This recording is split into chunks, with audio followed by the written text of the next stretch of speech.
Bismillahirrahmanirrahim. Assalamualaikum warahmatullahi wabarakatuh. Di dalam video ini saya akan menjelaskan hadis yang terdapat di dalam kitab Bulughul Maram pada bab adab kesopanan, hadis nomor 1, yaitu tentang hak sesama muslim. Baik, sebelum masuk ke pembahasan, izinkan saya untuk memperkenalkan diri terlebih dahulu.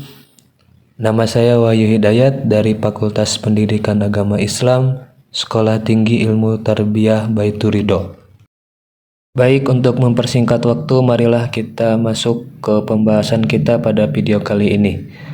Al-Hadithu Babul Adab Nimratul Ula.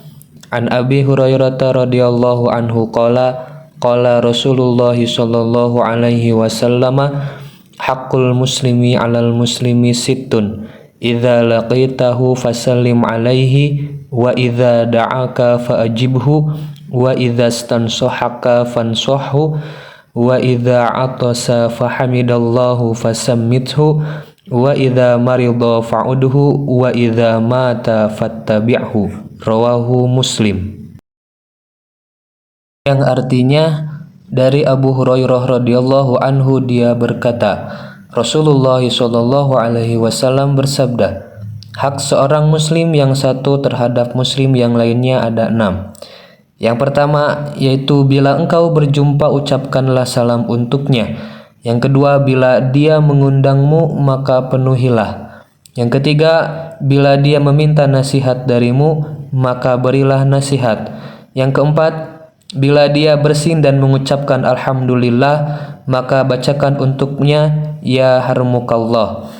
Yang kelima, bila dia sakit jenguklah.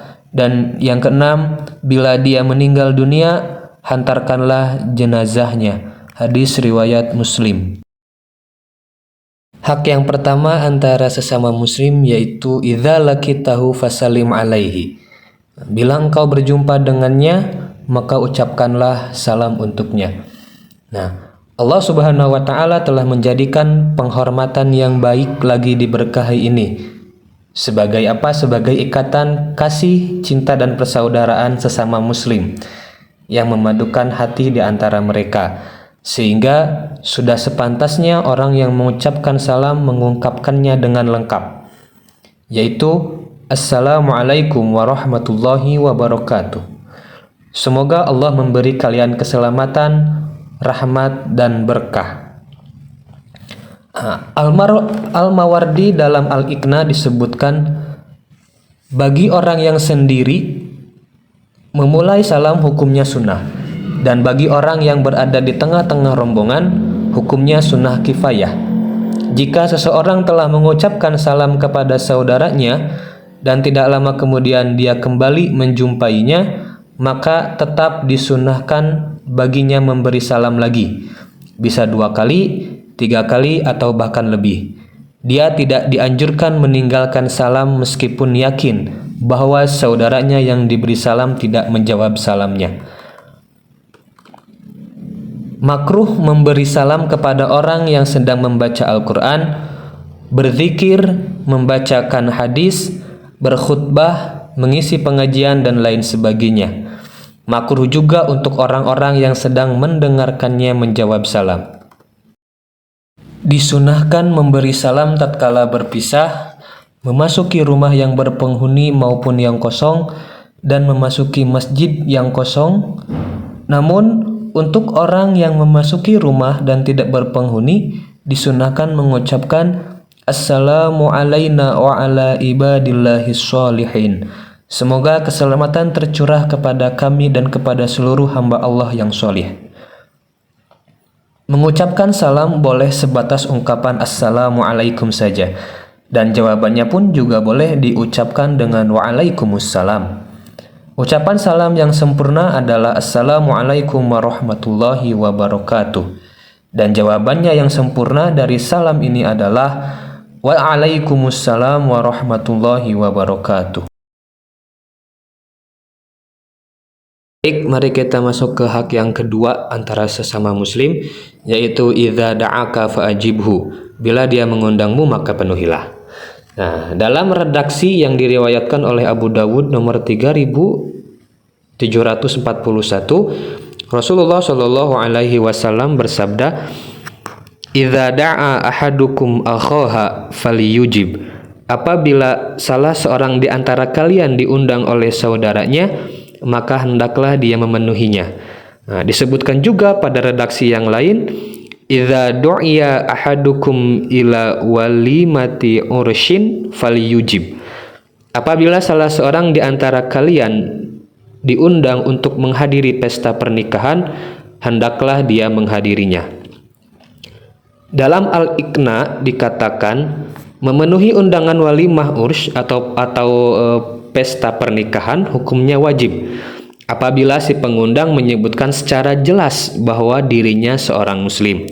Haram untuk memboikotnya. Hartanya boleh dinikmati di kesempatan pertama. Menghadiri undangan seorang muslim merupakan hak dari yang mengundang dan tidak akan jatuh atau batal hukumnya kecuali dengan seizinnya. Namun, bila mana yang diundang sakit atau sedang merawat orang yang sakit, atau sedang sibuk mengurusi hartanya, atau cuaca pada saat itu amat sangat panas atau sangat dingin, atau hujan tengah turun dengan derasnya atau dengan lebatnya, atau yang bersangkutan seorang buruh di mana juragannya atau majikannya tidak memberikannya izin, maka dia tidak wajib menghadirinya. Nah, dan hukum wajib menghadiri undangan hanya berlaku untuk walimatul urs, ya, atau pesta pernikahan. Nah, adapun menghadiri undangan-undangan yang lainnya itu hukumnya mubah. Hak sesama muslim yang ketiga yaitu idzastansohaka fansuhu. Bila dia meminta nasihat darimu, maka berilah nasihat. Imam Muslim dalam sahihnya meriwayatkan dari Tamim Ad-Dari radhiyallahu anhu bahwa Nabi Shallallahu alaihi wasallam bersabda, "Ad-dinu an-nasihatu." Qulna, "Liman ya Rasulullah?" Qala, "Lillahi wa li kitabihi wa li rasulihi wa li a'immatil muslimina wa ammatihim." Yang artinya, agama itu nasihat. Kami bertanya, bagi siapa ya Rasulullah? Beliau menjawab, bagi Allah, untuk kitabnya, dan karena nabinya, dan untuk para pemimpin, kaum muslimin, dan masyarakat pada umumnya.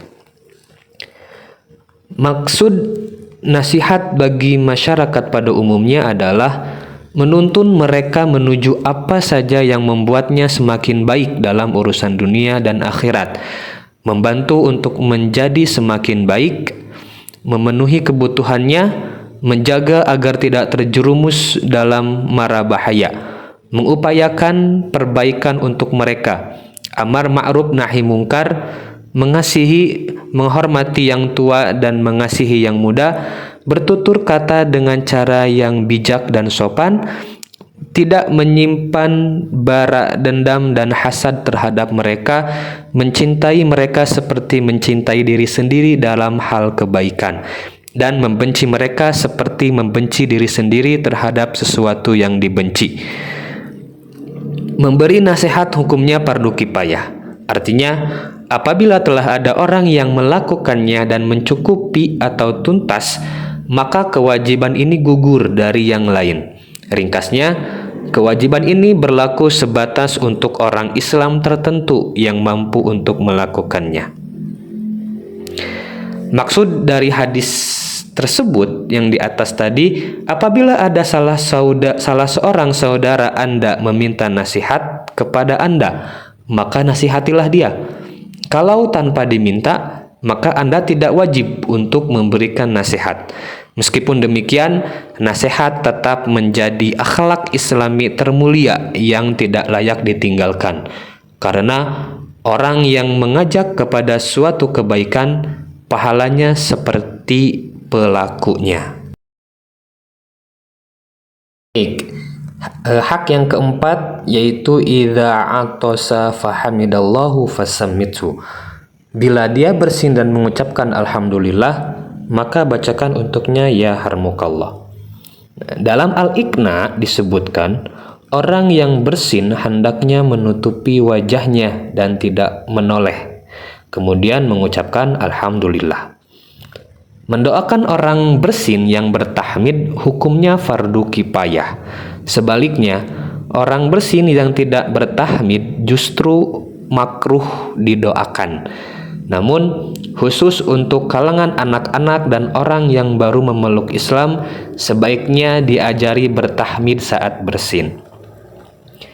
Kaum laki-laki hendaklah menjawab tahmidnya laki-laki lain. Demikian pula dengan tahmidnya wanita yang telah berusia lanjut atau wanita-wanita lain sekitarnya. Seorang laki-laki tidak boleh menjawab bersinnya wanita muda ajnabi. Demikian pula sebaliknya, yaitu seorang wanita tidak boleh menjawab bersinnya laki-laki. Apabila ada orang yang bersin hingga 3 kali dan setiap kali bersin dia bertahmid, maka orang yang mendengar hendaknya menjawab tahmid tersebut. Namun jika bersinnya masih berlanjut, ada kemungkinan disebabkan sakit. Orang yang mendengar hendaknya mendoakan kesembuhan bagi saudaranya itu. Nah, sekarang yang kelima yaitu idza maridha fa'udhu. Bila dia sakit, jenguklah. Nah, secara eksplisit hadis ini memberi isyarat bahwa kewajiban menjenguk hanya berlaku jika si sakit ini orang Islam, ya. Tetapi seperti yang tercantumkan di dalam Sahih Al-Bukhari, Nabi Shallallahu alaihi wasallam pernah menjenguk orang Yahudi. Bahkan dalam 2 kitab sahih yaitu Al-Bukhari dan Muslim disebutkan bahwa beliau pernah menjenguk pamannya yaitu Abu Thalib yang musyrik. Nah, dalam Al-Iqna disebutkan hendaknya orang yang menjenguk menanyakan keadaan si sakit, menghibur dan tidak duduk berlama-lama di sisinya. Disebutkan dalam As-Sahihain dari Aisyah radhiyallahu anha bahwa Nabi Shallallahu alaihi wasallam biasa menjenguk kerabatnya. Beliau mengusap bagian tertentu dari tubuh si sakit dengan tangan kanannya sambil berdoa, Allahumma rabban nasi adhibil ba'sa ishfi anta syafi la syafiya illa anta syifaan la yaghadiru saqaman. Ya Allah, Engkau adalah Robnya manusia, lenyapkanlah penderitaannya, sembuhkanlah dia karena Engkaulah zat yang maha menyembuhkan. Tiada yang dapat menyembuhkan kecuali Engkau, yaitu kesembuhan yang tidak meninggalkan penyakit. Dan yang terakhir yaitu yang keenam, hak sesama muslim yaitu idza mata fattabi'hu. Bila dia meninggal dunia maka hantarkanlah jenazahnya. Nah, disebutkan dalam As-Sahihain dari Abu Hurairah radhiyallahu anhu, Rasulullah shallallahu alaihi wasallam bersabda, "Man syahidal jinazata hatta yusalliya 'alaiha falahu qiratun, wa man syahidaha hatta tudfana falahu qiratani." Qila, "Wa mal qiratani?" Qala mithlul jabalainil azimaini. Yang artinya, barang siapa menghadiri prosesi pemakaman jenazah hingga disolatkan, maka baginya pahala 1 qirot. Barang siapa menghadirinya sampai dimakamkan, maka baginya pahala 2 qirot. Beliau ditanya apa yang dimaksud dengan 2 qirot. Kemudian beliau menjawab, seperti 2 gunung yang amat sangat besar. Dalam Al-Iqna dikatakan, menghadiri prosesi pemakaman jenazah hukumnya sunnah, dan ini merupakan haknya si mayit dan keluarganya. Menurut Al-Ajuri, akan lebih baik jika seseorang muslim menunaikan hak saudaranya ini sampai tuntas. Saat menghadirinya, makruh meninggikan suara atau berteriak, meskipun dengan melantutkan ayat suci Al-Quran dan kalimat-kalimat zikir. Disunahkan berlaku khusyuk, memikirkan keadaan si mayit dan mengambil pelajaran darinya, dan merenungkan peristiwa yang kelak akan dialami oleh si mayit. Ya, dan dimakruhkan pula tersenyum, tertawa, dan asyik membicarakan masalah-masalah keduniaan. Demikian yang dapat saya sampaikan. Mudah-mudahan ini menjadi ilmu yang bermanfaat untuk kita semuanya. Yang benar datangnya dari Allah Subhanahu wa Ta'ala, dan yang salah datangnya dari diri saya pribadi. Saya ucapkan terima kasih atas perhatiannya. Akhirul kalam, wassalamualaikum warahmatullahi wabarakatuh.